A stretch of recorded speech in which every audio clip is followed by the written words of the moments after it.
इस प्रकार भगवान देवादिदेव महादेव 33 कोट देवता आज दर्शन करके गए और यहाँ पर सज्जनों उत्सव चल ही रहा है। उसी उत्सव में कंस ने 2 राक्षस भेजे, एक का नाम तृणावर्त और एक का नाम सक्टासुर। भगवान ने दोनों का उद्धार कर दिया। सकट भंजन के रूप में जिस गाड़ी के नीचे पलना में श्याम सुंदर झूल रहे थे उसी गाड़ी के ऊपर आ गए। भगवान को मारना चाहा लेकिन भगवान ने अंगूठा लगाया, आकाश में छकड़ा चला गया। जब नीचे उतरे धड़ाम से पत्थर पे जैसे ही गिरा, इसका उद्धार हो गया। तृणावित राक्षस आया, उस समय श्याम सुंदर स्तनपान कर रहे थे माता का, क्योंकि भगवान ने विचार किया इस दुष्ट को जो मारना है वजन बढ़ा के मारना। इसलिए लीला की आंगन में बैठ के माता यशोदा स्तनपान करा रही थी। अचानक कन्हैया ने अपना वजन बढ़ाया। मैया ने कहा हे भगवान क्या हो गया आज? फिर विचार किया अच्छा अब समझ गए, सवेरे से दूध पी रहा इसलिए वजनदार हो गया। एक काम करो थोड़े आंगन में डाल दो इनको, हाथ पांव चलाएंगे थोड़े हल्के हो जाएंगे। और कन्हैया समझ ही रहे थे कि तुम जाओ तो अंदर, हमें दूसरी लीला करना है। मैया आंगन में और छोड़ के श्याम सुंदर को जैसे ही अंदर गई, तृणावर्त आया अंधूरा के रूप में, बमंडर के रूप में, और श्याम सुंदर को उड़ा के ले गए। आकाश में हजारों किलोमीटर ऊपर चले गए और इसके कंधे के ऊपर बैठ के साफ दृश्य देख लिया गोकुल। कौन सा ब्रजलता का मकान है नहीं, कहाँ पे विशाखा का मकान है, क्योंकि अभी हमें दूसरी लीला भी करना है। और जैसे ही ये मथुरा की तरफ ले जाने लगा, कन्हैया ने अपना वजन बढ़ाया, और जैसे ही वजन बढ़ाया तो इस तृणावर्त ने विचार किया यार हो सकता है कहीं पत्थर तो नहीं उठा लिया, इतना छोटा बालक हो इतना वजनदार।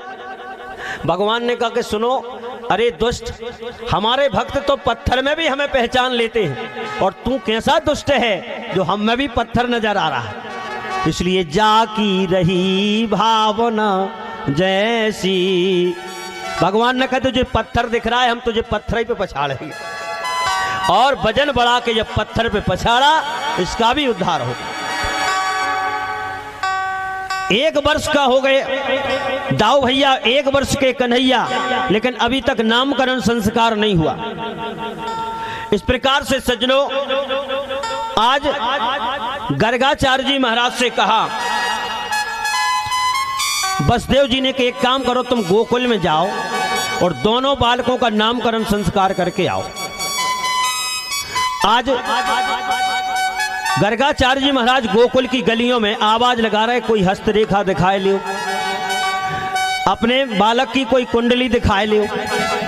जैसे ही नंद बाबा के भवन के सामने पहुंचे, बड़ा स्वागत किया, चरण धोए, चरण प्रक्षालन किया, महलों में छिड़काव किया और कहा एक काम करो बाबा हमारे बालकों का नामकरण संस्कार कर दो। लेकिन गर्गाचार्य ने कहा कि भैया हम तुम्हारे बालकों का नामकरण संस्कार नहीं कर सकते। क्यों? खास तौर से हम कंस के गुरु बाबा। अहम यदु नाम अहम आचार्य, हम यादवों में जो कंस है कंस के आचार्य, और कंस को वैसे ही पता है कि जो देवकी का लाला है और इस समय गोकुल में पल रहा है, और यदि हमारे द्वारा नामकरण संस्कार हो गया तो उसकी शक हकीकत में बदल जाएगी। इसलिए और तुम्हारी आदत है जब नामकरण हर बात में तुम्हारा उत्सव, करवट बदल दिया तो उत्सव है नहीं, लाला ने मुस्कुरा दिया तो उत्सव, और जब नामकरण संस्कार होगा तो कितना बड़ा उत्सव मनाओ। और ये खबर यदि कंस को लग गई तो तुम्हारे बालक के ऊपर कोई दुर्घटना घट सकती है, इसलिए नहीं रख सकते। हाँ एक शर्त है, किसी को कानों कान खबर नहीं होना चाहिए तो रख सकते। नंद बाबा ने कहा गुरुदेव किसी को कानों कान खबर नहीं लगेगी, लेकिन नामकरण संस्कार आपके श्रीमुख से होगा। तो बोले ले चलो दोनों बालकों को गौशाला। आज दोनों माताएं रोहिणी मैया, यशोदा मैया गौशाला में लेकर के जब गईं, लेकिन दोनों माताएं बड़ी चालाक, अदला बदली कर ली। बोले जब बाबा को बहुत नाव सुनो है, एक काम करो अपन अदला बदली कर लें। तो रोहिणी मैया को कन्हैया रखे, कन्हैया रखे, कन्हैया को रोहिणी मैया और यशोदा दाऊ भैया को आपस में जैसे ही गौशाला में पहुंची और नामकरण संस्कार जब किया गया तो आज रोहिणी मैया की तरफ देख करके हो, यशोदा मैया की तरफ देख के गर्गाचार्य जी का देखो ये कितनी चालाक, और ये कौन है? त्रिकालज्ञ हैं, त्रिकालज्ञ सर्वज्ञ तुम गति सर्वत्र तुम्हार। ऐसे त्रिकालदर्शी महात्मा रोहिणी मैया की तरफ देखा और जैसे ही देवकी की तरफ देख करके कहा, देवकी जो तुम्हारी गोदी में लाला है ये तुम्हारा नहीं है और किसका है? बोले अहम ही रोहिणी पुत्रो रमयन सुहदो गुणई, ये तुम्हारा नहीं है, ये तो रोहिणी का बालक। तुरंत हीरे का हार निकाला और गर्गाचारी के चरणों में, बाबा बहुत चूक है भैया, ये सब बहुत जानत। अच्छा कहीं कहीं होती भी है ऐसी। एक गांव में एक वर्षा नहीं हो रही थी, सोयाबीन धान लगाने के बाद 3-4 महीना वर्षा ही नहीं हुई और जैसे ही वर्षा नहीं हुई तो पंडित जी के पास आदमी पहुंचने लगे, पंडित जी पंचांग खोलो, पत्रा में देखो योग है वर्षा का कि नहीं। अच्छा पंडित जी भी बड़े चालू, पुरोहिताई का कर्म करते थे, है नहीं? अपने महाराज की नहीं करे, अपने महाराज जी तो बड़े सुशील साथ में खेल है ना, हम तो बाहर की बात कर रहे हैं क्योंकि महाराज जी तो बहुत अच्छे। बोलिए सच्चिदानंद भगवान की। बोले पंडित जी पंचांग खोलो, पंडित जी ने पंचांग खोला, बोले सुनो भैया पानी का योग तो है लेकिन पैसा लगेंगे, रिश्वत का जमाना। तो बोले कितने पैसा लगेंगे? बोले कितने एकड़ का खेत है? बोले 2 एकड़ का। तो बोले 2000 जमा कर जाओ और जो पैसा जमा करेगा उसी के खेत में पानी गिरेगा। सीधा सच्चा किसान, उसने 2000 रुपये जमा कर दिए। अच्छा पंडित जी ने भी विचार किया कि चलो, पत्नी से कहा, अपने बच्चों से कहा चलो हैंडपंप पे, बाल्टी उठाई और सब तो सो गए। रात भर उस किसान के खेत को ऊपर से गीला कर दी और 5 बजे आके सो गए। लेकिन जैसे ही किसान उठा उसने देखा कि बताओ पंडित होकर झूठ बोल रहे, बदल तक नहीं भय।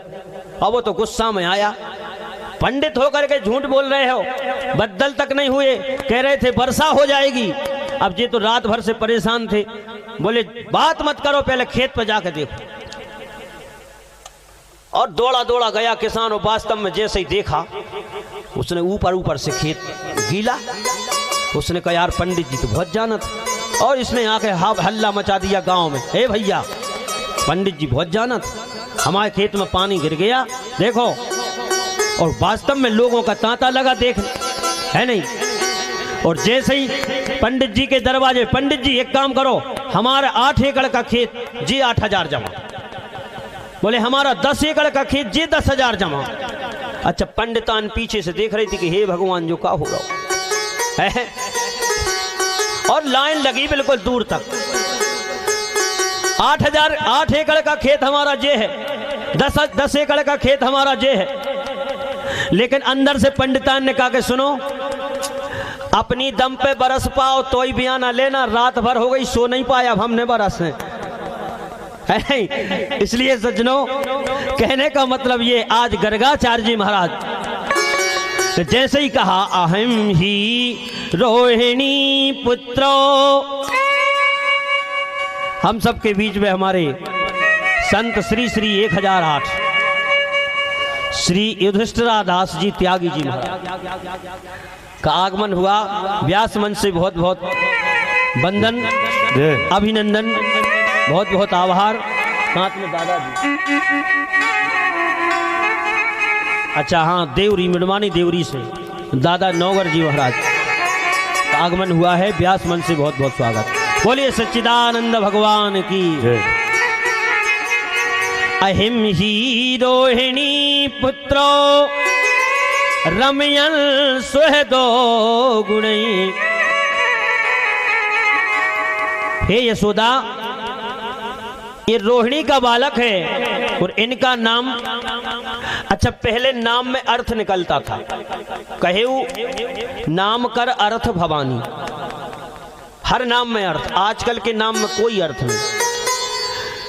यशोदा मैया ने कहा, रोहिणी मैया ने, ऐसे सरल नाम रखना बाबा जो हमें लेने में आ जाए और अर्थ जरूर बताना। बोले ठीक है। बोले इनका नाम राम है। रमनते योगी नाम इति राम, माने योगियों के हृदय में जो रमन करे वो राम।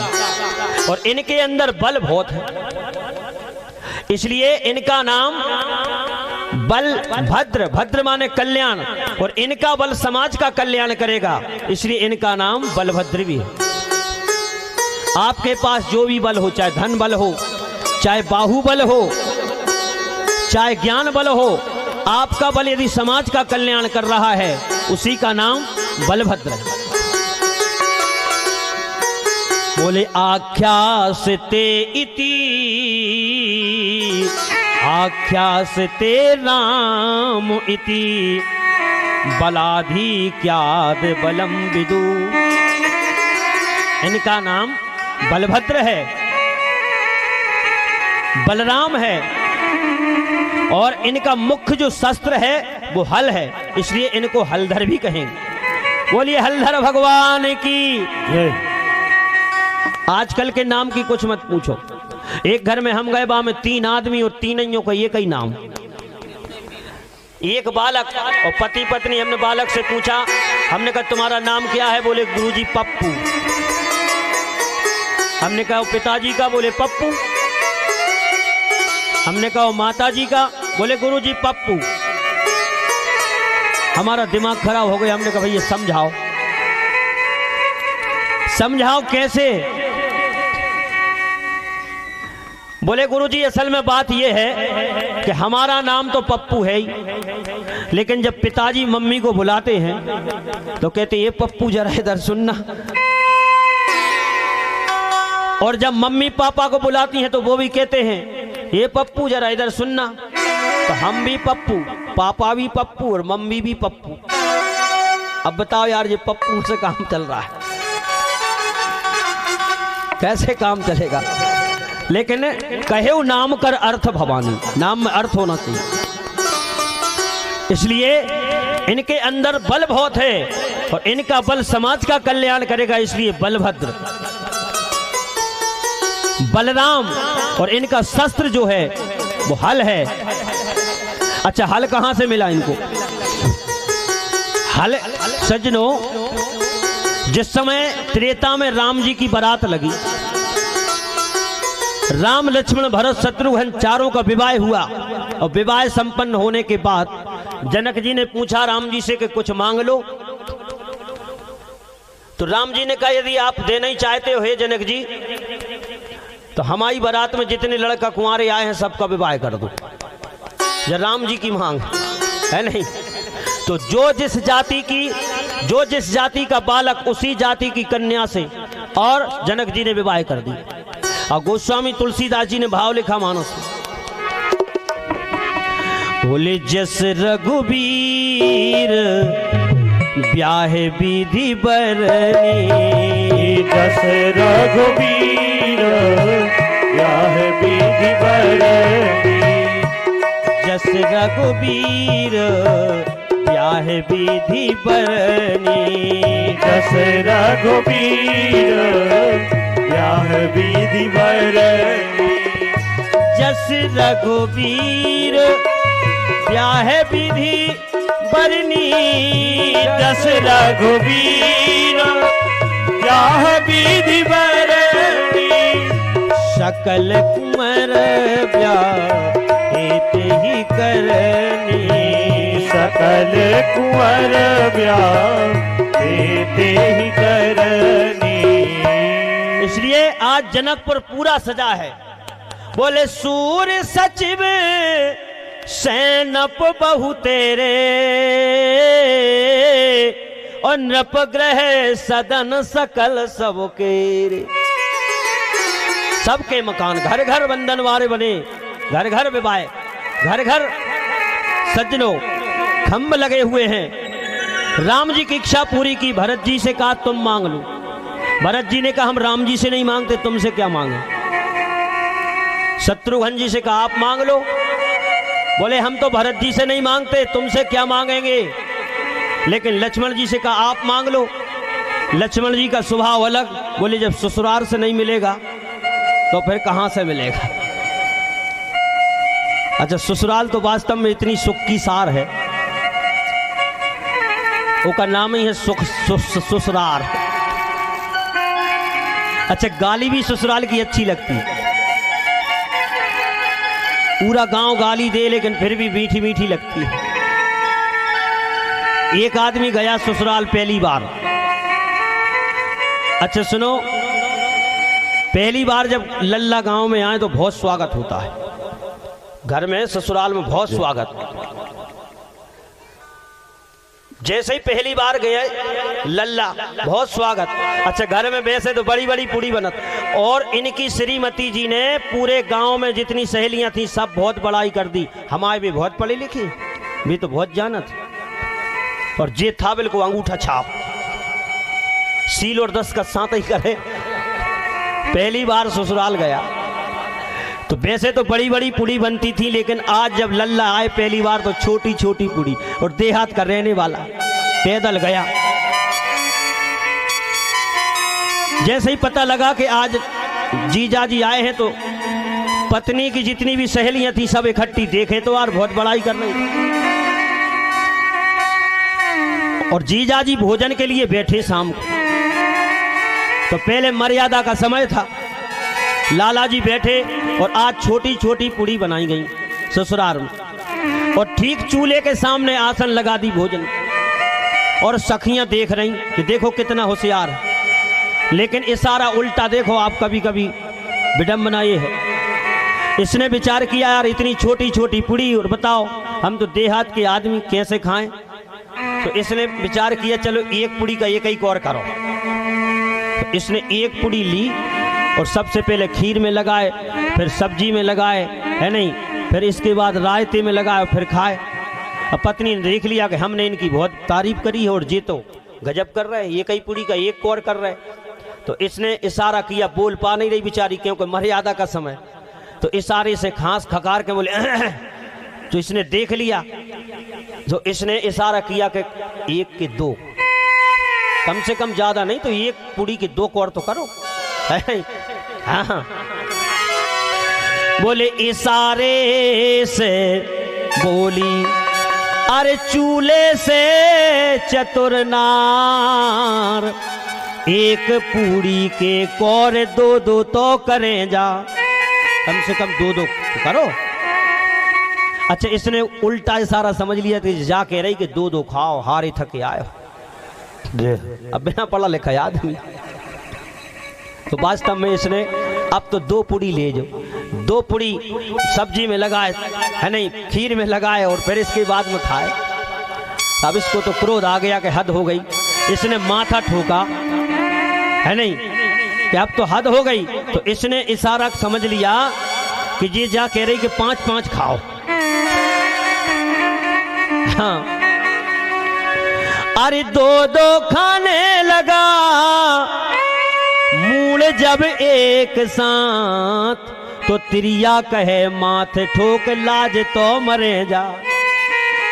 हमारी नाकई कटा गई। इसने कहा जा कह रही जाके 5-5 खाओ, क्योंकि बहुत हारी थके आए, और सबसे पहले माथे पे रखो फिर खाओ, कहो, है नहीं, हे ससुराल की पूड़ी बड़ी मुश्किल से मिली, इसलिए 5-5 उठाए और सब्जी में लगाए, तस्मई में लगाए, और सज्जनों रायते में लगाए, और फिर धरे मूड पे और कहे हे ससुराल की पूड़ी, नीचे से ऊपर तक पूरा छप गया, लेपड़ हो गया। अब तो पत्नी को गुस्सा आ गया, अब तो बोल पड़ी, और चूल्हे के पास बैठी थी तो लुगरियां सदकाए आगे, बहुत क्रोध में। हाँ, बोले चूल्हे से बोल पड़ी क्रोध में चतुर नार, बोले जैसे पहले चल रही थे वैसे ही चले जा। तुमरे बस की नहीं है, तुम जैसे पहले चल रहे थे एक एक भाई एक ही खा जाओ। तो लक्ष्मण जी ने कहा, हे जनक जी, यदि जीना चाहते हो तो एक चीज दे दो। बोले क्या? बोले जिस हल को चला के तुमने जगदम्बा भक्ति सीता को प्राप्त कर लिया, वो हल हमें दे दो। लक्ष्मण जी ने कहा, क्योंकि विचार किया लक्ष्मण जी ने, ऐसी चीज मांगो जिसमें सारे संसार के सुख निहित हैं। और संसार के सुख काय में निहित हैं? गोस्वामी जी कहते हैं, भगति स्वतंत्र, भगति स्वतंत्र सकल सुख खानी, बिन सत संग न पावहि प्राणी।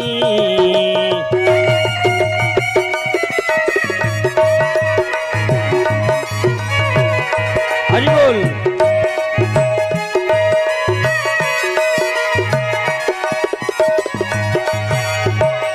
भगति स्वतंत्र सकल सुख खानी, भगति स्वतंत्र सकल सुख खानी, बिन सत्संग न पावहि प्राणी, बिनु सत्संग न पावहि प्राणी।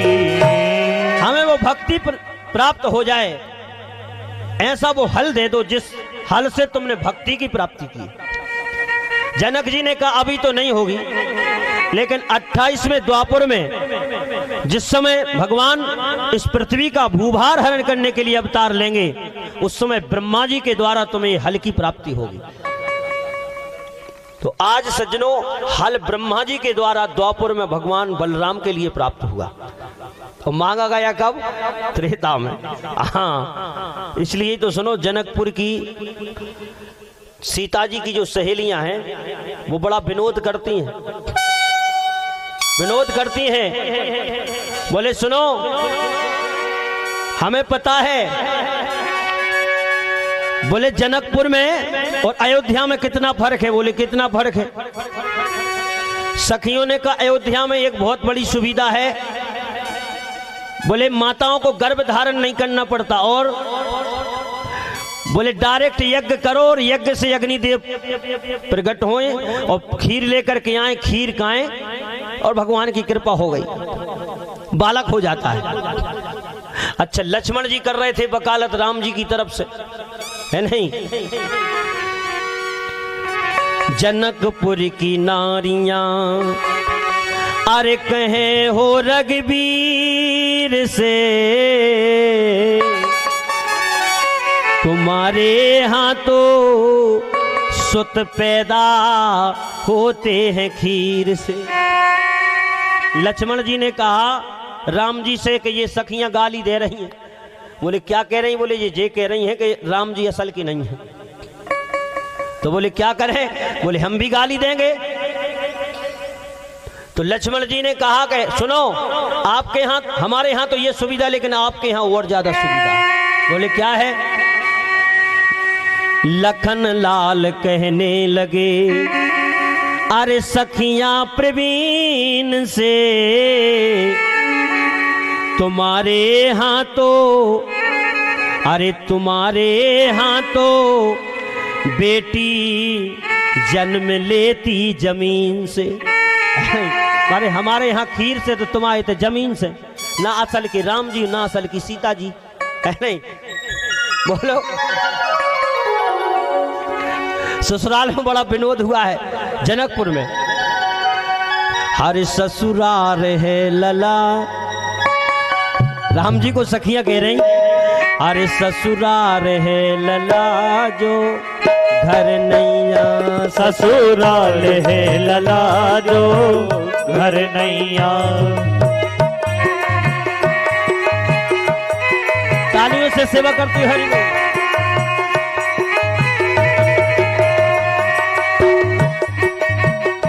ससुराल है लला जो घर नैया, ससुराल है लला जो घर नैया। ठकुरासी की तय कदर नैया ठकुरासी की ते कदर नैया। भाई ये ठकरासी अपनी अयोध्या में बताना, ये ससुराल है, यहाँ अच्छे अच्छे झुक जाते हैं। इसलिए ठकुरासी की ते ये कदर नैया ससुराल है लला जो घर नैया। ससुराल है लला जो घर नैया।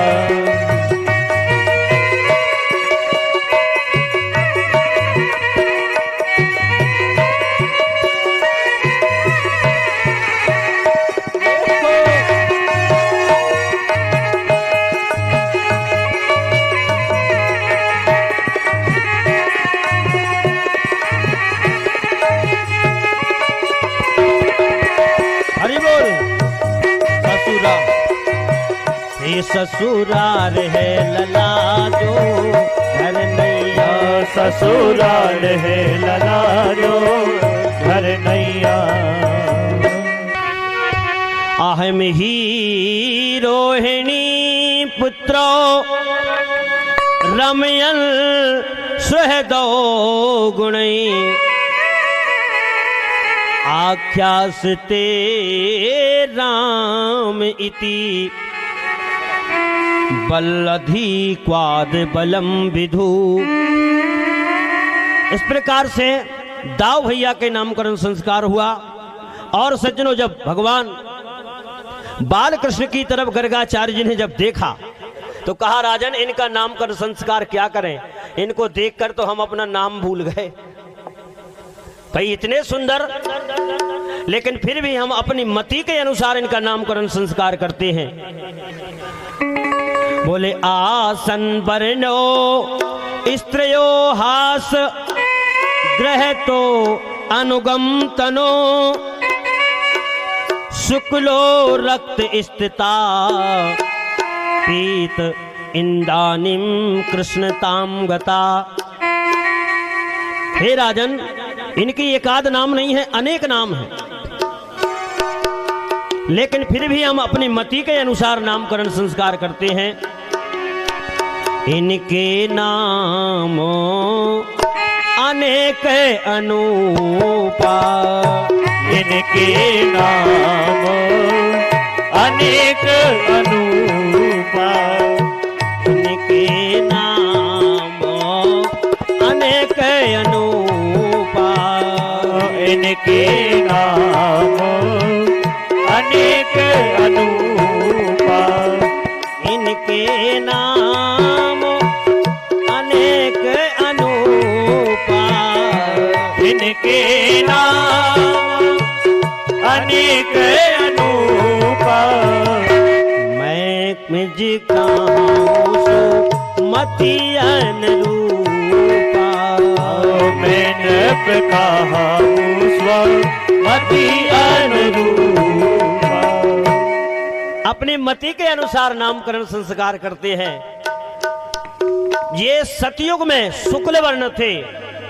आसन वर्ण स्त्रियो हास ग्रह तो अनुगम तनु। ये पहले शुक्ल वर्ण, इसके बाद रक्त वर्ण, और सज्जनों फिर पीत वर्ण, और अब की बार इनका जो वर्ण है वो श्याम वर्ण है, कृष्ण वर्ण है, इसलिए इनका नाम कृष्ण है। बोले अर्थ और बता दो। बोले आकर्षति इति कृष्णा। एक बार इनका जो नाम ले ले, अथवा एक बार जो इनकी तरफ इनका दर्शन कर ले, तो उसका मन इनके चरणों में फंस जाए, इसलिए आकर्षति इति कृष्णा।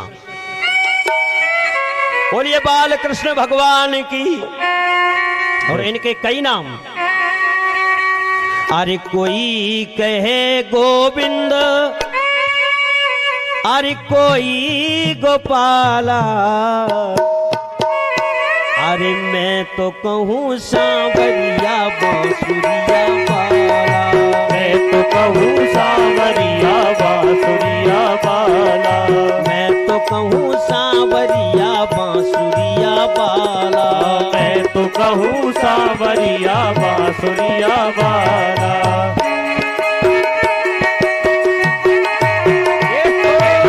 हरि बोल।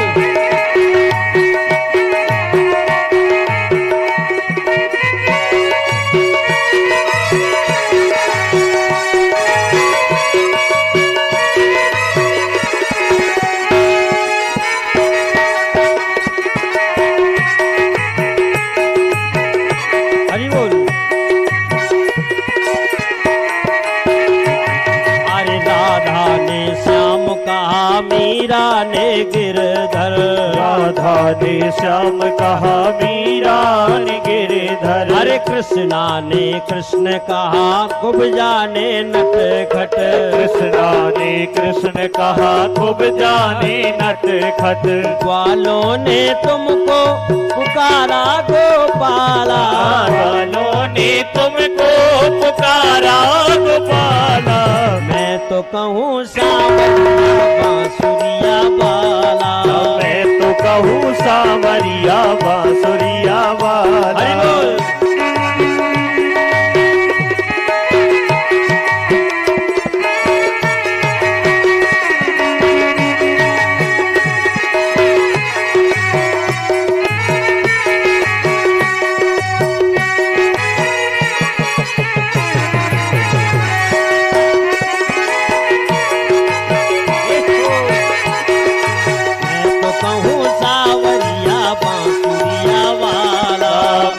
कहूँ सांवरिया बांसुरिया वाला। इनके कई नाम हैं।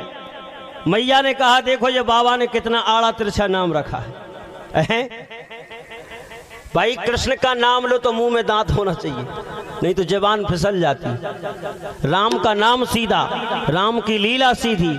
राम खड़े होते हैं तो सीधे खड़े होते हैं, और भगवान कृष्ण का नाम टेढ़ा, इनकी लीला टेढ़ी।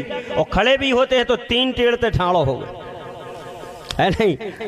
लेकिन दोनों मैया ने कहा सुनो, बाबा ने कुछ भी रखा हो अपन अपना नाम चुन लेते। तो बोले क्या? बोले सुनो, बलराम से बलुआ और कृष्ण से कनुआ। आज तक सही नाम नहीं लिया मैया ने, कनुआ और बलुआई में काम चल रहा है।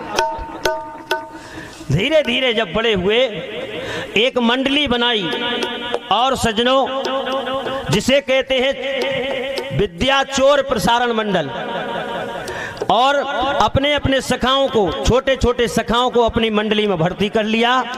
और कभी इस सखी के पास जाते हैं, कभी उसके पास, कभी विशाखा के यहाँ, और माखन चोरी करते। ये माखन चोरी का भाव बड़ा कोमल है सज्जनों। ये कोई माखन आखन नहीं चुराया, ये तो माखन के बहाने गोविंद ने इन गोपियों के ऊपर कृपा की है। गोपी साधारण नहीं है। गो नाम इंद्रियों का है, और पीना मतलब पीना, जो प्रत्येक इंद्रियों से कृष्ण रस का पान करे वो गोपी। एक दिन अचानक श्याम सुंदर यमुना पे स्नान करके एक गोपी के घर में घुस गए। गोपी ने पकड़ लिया, कन्हैया तुम शर्म नहीं लगती, तुम दूसरे के घर में चोरी करते हो? कन्हैया ने कहा तेरी सो खा रहा है गोपी, हम जानते नहीं है चोरी का शिकायत। अरे बोले इतने भोरे बन रहे हो, चोरी नहीं जानते? बोले नहीं जानते। बोले दूसरे के घर में घुस के कोई भी चीज खाना ये चोरी है? बहुत कोमल भाव है, आप सावधानी से समझे।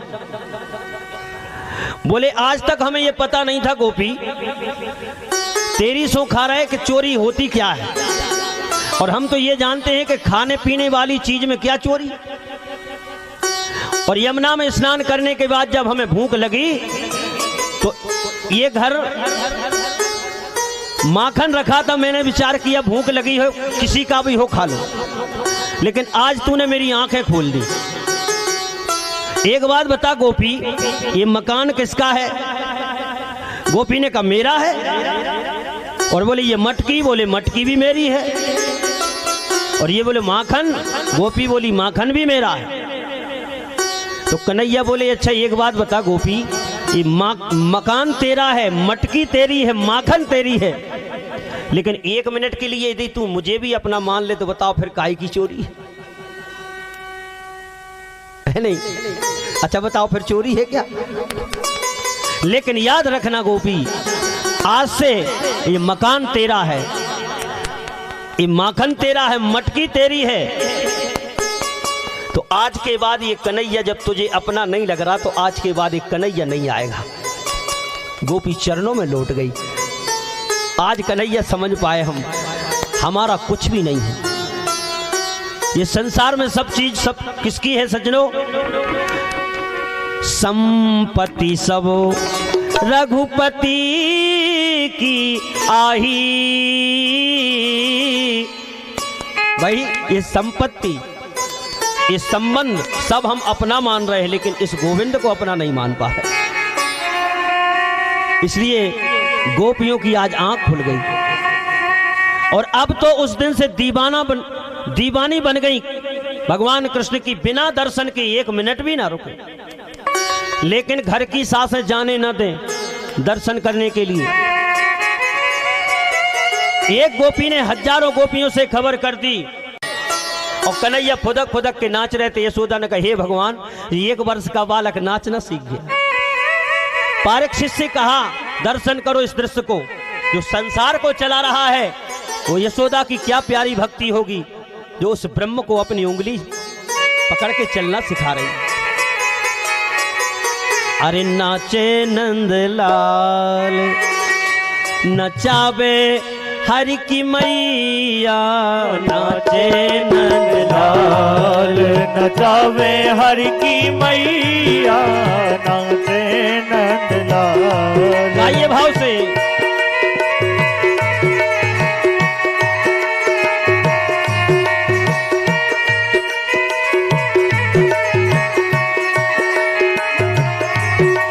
नचावे हरि की मैया, नाचे नंदलाल, नचावे हरि की मैया, नाचे नंदलाल।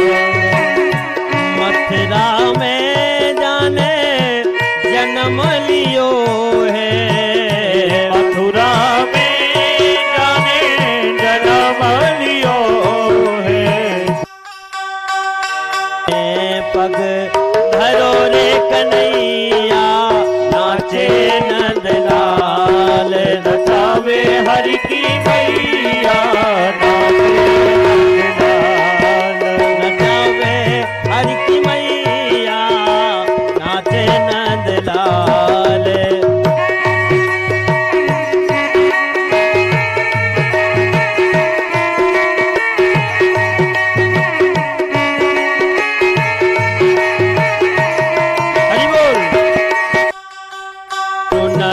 झुनक पग नूपुर बादे, झुनक पग नूपुर बादे, नूपुर बाजे पग, नूपुर बाजे पग, नूपुर बाजे। झुनक पग नूपुर बादे, ठुमुके ठुमुके पग धरो रे कन्हैया, नाचे नंदलाल, नचावे हरि की मैया, नाचे नंदलाल।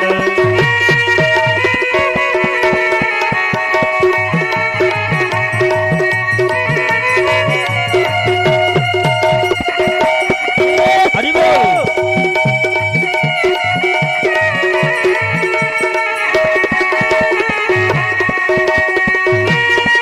हरि की मैया, नाचे नंदलाल। बोलिए सच्चिदानंद भगवान की जय हो।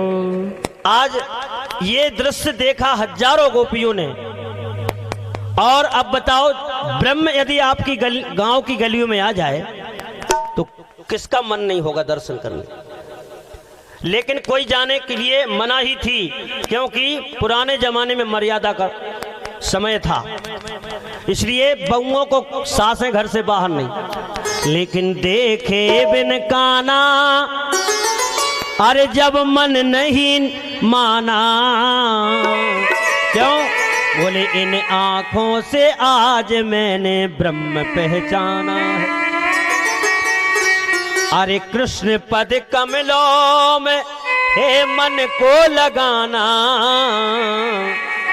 इन गोपियों का ताना, ये उलाहना तो बहाना है। बहाना क्या किया? सासें चली गई यमुना में स्नान करने, और गोपियों ने जितने माट मटका थे घर के साव अपने हाथ से ही फोड़ डाले। जैसे ही सासें आई, बोले जी किसने फोड़े? बोले पियो आए थे यशोदा के लल्ले। अच्छा, उसकी ये हिम्मत। एक काम करो, तुम जाओ यशोदा को समझा देना, और हम जाएंगे तो बात बहुत बढ़ जाएगी।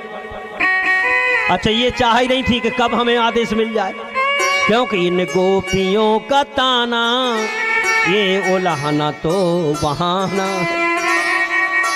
दर्शन किए जाना है ये तो बहाना है, क्योंकि पुराने जमाने में अच्छा कहीं कहीं सासें आज भी बहुत गड़बड़ है। हमसे एक आदमी ने कहा महाराज जी सास का मतलब, हमने कहा आजकल की सास तो ऐसी समझ लो जो बहू है सांस ना लेने दे, उसका नाम सास। जय हो। है नहीं, आज तक सास मां नहीं बन पाई और बहू बेटी नहीं बन पाई। जितने भी झगड़ा हुए हैं ये सास बहू के ही हो रहे है नहीं। जय हो। बड़ी खतरनाक स्थिति है। एक गांव में पूरी सासें गड़बड़ थी, बहू बहुत परेशान, उन्होंने मीटिंग करके आपस में आपातकालीन मीटिंग बुलवाई। और यहाँ की बात नहीं कर रहे, यहाँ तो सब गीता गायत्री सीता सावित्री मदाल साकी पंचनगामी, देखो कितनी बढ़िया शांत कथा सुन रही है नहीं। और नहीं तो हे भगवान 4 देवियाँ इकट्ठी हो जाएं और फिर कहो शांत बैठ जाएं, मनोहित देखो क्या शांत बैठी। एक देवी जी बार बार उठे बार बार बैठे। हमने कहा बैठना है तो बैठो, बैठना है तो शांति के साथ बैठो, जाना है तो जाओ। खड़े होकर बोले गुरुजी दुनिया के संग बैठ जाए, शांति के संग नहीं बैठ सके। हमने कहा बोले 3 साल से बोला चाली नहीं है। लेकिन यहाँ देखो भगवान की कृपा है, बिल्कुल शांत। बोलिए सच्चिदानंद भगवान की। तो सासें बड़ी खतरनाक। बंगों ने कहा एक काम करो सासू मैया हम तुम्हें तीर्थ करा दें, बोले करा दो। एक बस करी बंगों ने और उसमें पूरी सासुओं को भर दिया और ड्राइवर के कान में एक मंत्र फूंक दिया। अच्छा जैसे ही ड्राइवर बस लेके चला 10-12 किलोमीटर के बाद एक नाला पड़ता था, उसने स्टीयरिंग फेल कर दिया, खाई में बस गई। तो जितनी सासुएं थी सब गोविंदाय नमो नमः। अच्छा बंगों को पता लगा, बोले खटका मिट गया, लेकिन फिर भी रोना तो पड़ेगा क्योंकि सास ही तो थी याद। अच्छा शाम तक तो रोई, फिर आपस में चर्चा करने लगी, बोले एक काम करो आगे का काम देखो। तो मोंग गई, एक बेचारी मोंग गई ने बिल्कुल। सबने कहा यार इसे क्यों तकलीफ है? अरे क्या तेरी सास मर गई, हमारी भी तो मर गई, क्या इतना चाहती थी तेरे लिए? और रोने लगी। बोले आखिर बता तो क्या बात है? तो रोते हुए बोली बात ये है, ऐसी बात नहीं है, जल्दी जल्दी में बस चली गई, हमारी सास घर में बैठी रही। तुम तो फुर्सत हो गई, हम क्या करें? लेकिन यहाँ की बात नहीं है, यहाँ तो भगवान की बड़ी कृपा है। बोलिए सच्चिदानंद भगवान की जय। हाँ महाराज जी।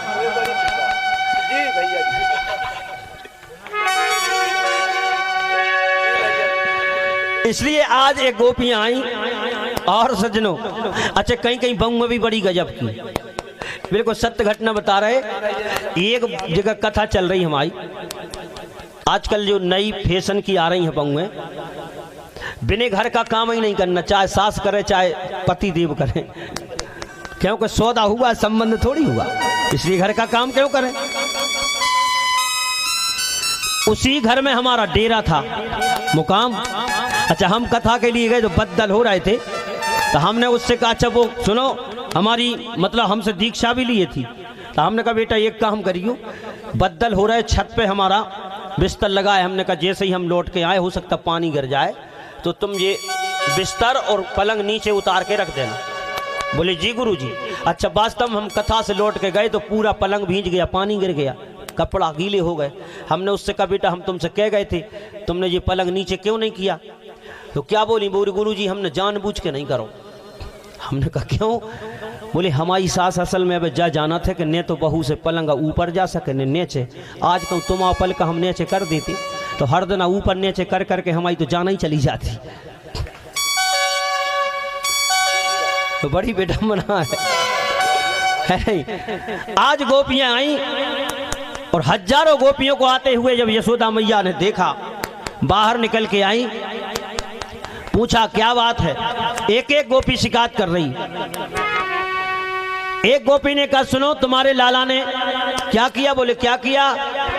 बोले बत्सान मुंचन कुचित समये, तुम्हारे लल्ला हमारे घर गए और बछड़ों को खोल दिया। यशोदा ने कहा बहुत अच्छी बात है, बिना ही कहे बछड़ा खोल दिया।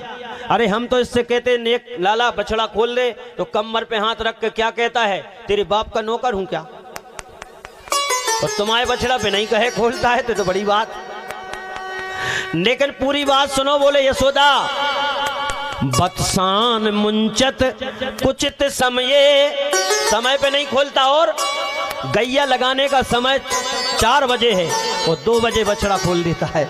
जब 4 बजे हम लगाने जाते हैं तो हमें लात मिलती है, दूध नहीं मिलता। तो बोले थोड़े डांट दिया करो। बोले ये भी डांट के देख लिया, लेकिन इनकी हंसी में इतनी दम है।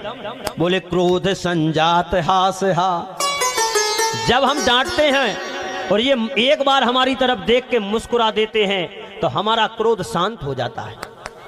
एक गोपी ने कहा हमायूर सुन लूं। बोले जिनके यहाँ माखन मिले वो भी परेशान, जिनके यहाँ ना मिले वो भी परेशान। बोले एक दिन हमारे घर में गए, पूरे मकान में देखा कहीं माखन नहीं मिला। हमारी बिटिया सो रही थी एक कमरा में खटिया के ऊपर। क्या किया? बोले हमारी बिटिया खटिया के ऊपर सो रही थी, हमारी बिटिया की चुटिया खटिया की पटिया से बांध के कान में बोले हुआ। बोले फिर क्या हुआ? बोले फिर क्या होता है, हमारी बिटिया की खटिया खड़ी हो गई घबराहट में जब उठी। अच्छा बोले ऐसा नाटक करता? बोले हाँ। तो बोले एक बात बताएं, थोड़ा डांट दिया कर। बोले डांट के भी देख लिया, सब करके देख लिया। एक एक गोपी शिकायत कर रही कन्हैया से। मैया ने कहा क्यों, ये सही कह रही? लेकिन कन्हैया ने कहा कि मैया तू बहुत भूरी है। अरे इनको पतियारो करे, नहीं तू नहीं जानती। अरे इनको पतियारो करे, मैं तस्कर ये सा है। अच्छा मैं ये एक बार बता, हम चोर लगते हैं तुझे और ये साहूकार है? अरे तू नहीं जानती इसलिए बदनाम कर रही है जे हमको। बोले चोर नाम मेरो धरो, मैया मेरो होन न देवे ब्याह। ये में हम बदनाम हो जाएं, हम ब्याह न हो। मैया ने कहा हाँ अब समझ में आई बात, इसलिए और कहा तेरी सौ खा रहा है मैया, और जे की सौ खुआए उसकी सौ खाने को तैयार है, लेकिन मैंने चोरी नहीं की। तो बोले किसकी सौ खाएगा? कन्हैया ने कहा अरे मैया तो से चुगली कीनी। अरे मैया तो से चुगली कीनी, हर इन गोपी ने जरूर है, लेकिन अरे कसम बलदाऊ की तेरो काना बेकसूर है। कसम बलदाऊ की तेरो काना बेकसूर है।